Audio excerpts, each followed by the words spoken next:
Hear me out.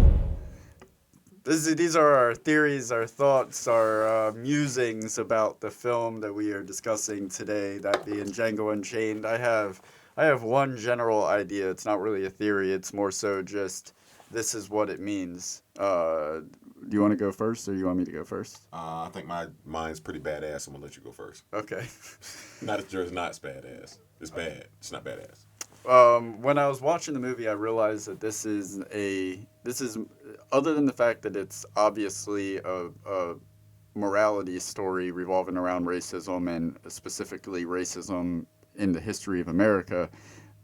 But I realized that watching it today that it was even more so than that. It was a story about what overcomes racism or what not even what overcomes it because the racism still exists, but what trumps racism, where racism takes a backseat to these two things. And the two things I noticed were money, like at Big Daddy's farm. He is completely hostile to them, to specifically Django, until Dr. Schultz pulls out the 5,000 reasons why he wants to talk to them. And in an instant, you see his demeanor change. Now, he's still a racist, no doubt about it. But he becomes accommodating to this man, this black man, that he was just hostile to because of money. That was the only thing that changed in that instant. And there was a few occasions where money was able to at least put a band-aid on the gaping hole. And then love, on the complete flip side of it, it was like what you saw Django willing to do and the character that he was willing to become specifically in front of Calvin Candy, even more specifically when he stops Dr. Schultz's interjection and insists that that guy that the slave get mauled by the dogs, like that was for love. He was willing to not become a racist, but step deep into the shoes of a racist and be at least adjacent to a racist act for the sake of being reunited with his wife.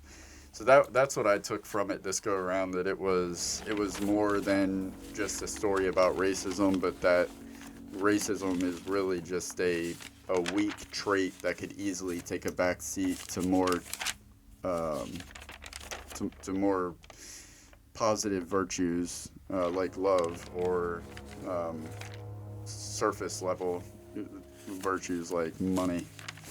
I like that. I just really quick, just to respond to what you just said. I think I didn't think of it that way, but I do like that because it makes people say, "What's your price?" Like racism has a price, apparently. And at the end of the day, who does he? Okay, Don't do it. sorry. It's okay. I saw what you were doing there. Well, at least we're on the same page and reading the same book. Behold a pale horse. With that being said, to me, I'm going to jump right into it because he knows exactly where I'm going. To me, this might hear me out. Was my theory on this is what a lot. This rubbed a lot of people the wrong way. Like I did the research on this as far as when Spike Lee and Samuel Jackson are really good friends. They worked together on School Days and several other projects together. And with that being said, Spike Lee hated this, and Samuel Jackson basically told him to shut the fuck up. I mean, because friends can talk to each other like that, and they are friends. But it got so heated that to the point to where that it was Sam Jackson's wife and Spike Lee's wife that got them actually talking again, and that's a fact. And you know how guys are, pride's there. Like, no, I feel this way, I feel that way. Well, I mean, hey, like that's the reason why they call people on the front line and people behind the line. Like, we all got to play our part to make sure this thing works. If we're only doing it one way, it's never going to work. So with that being said, to me, this what I truly loved about the film and what I had to say my theory was is that my theory wasn't about the film. My theory was about the person who wrote the film, the person who directed the film, in Quentin Tarantino. I think he sought out to exploit differences, make fun of racism, but I'm not even going to just stop it there. I'm going to go a little bit deeper. This could have been so easily done another way, and it almost was done another way. He initially wanted Will Smith for the role. Will Smith wanted to do it, but Will Smith's breaking point, which was, I thought his breaking point would have been, I just did Wild Wild West. I never want to been had again. I thought that would have been, I love you, Will. I thought that would have been Will's breaking point, but his breaking point was like, come on, Quentin, man, I got the Django has to get the bad guy at the end. And to Quentin's perspective, like, you want the actor so bad, but you stuck to the story, and that's what made it beautiful. Because what most people don't see is, at the end of the day, he put a quash to that whole black on black crime thing, or white on white crime, and people are like, how could you say that? I just don't. I don't get. He could have easily let Django kill Calvin Candy. That's the easy way out. That's the ball rolling around on the rim and falling down.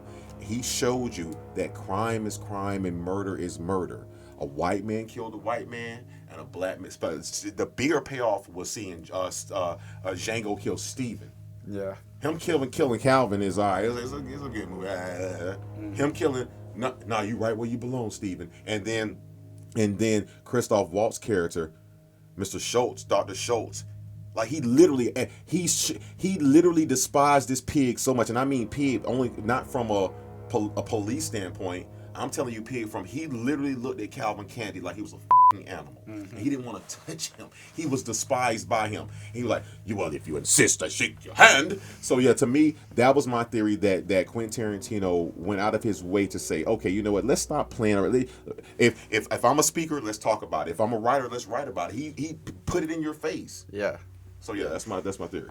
Yeah, I like that. But like, I think Django Unchained reminds me of Once Upon a Time in Hollywood, or the vice versa. The way Quentin Tarantino used a fictional story to course correct history, and because with Django you get this awesome vigilante in like the days right before the Civil War, and you get to see him kick white ass hard, and like they set up the whole movie like these are clearly the bad guys, and then by the end of it you get to just like bathe in the blood. I never thought I'd see a person use a whoop better than Indiana Jones in my life, and then Django happened.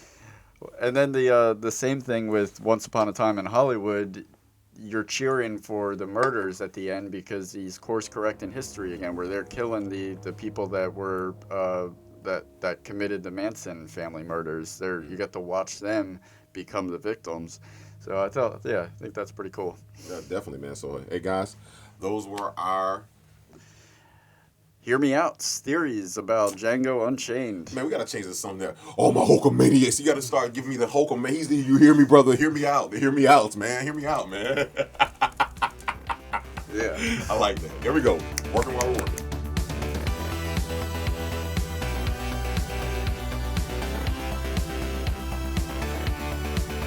Why don't you subscribe? It'll last longer.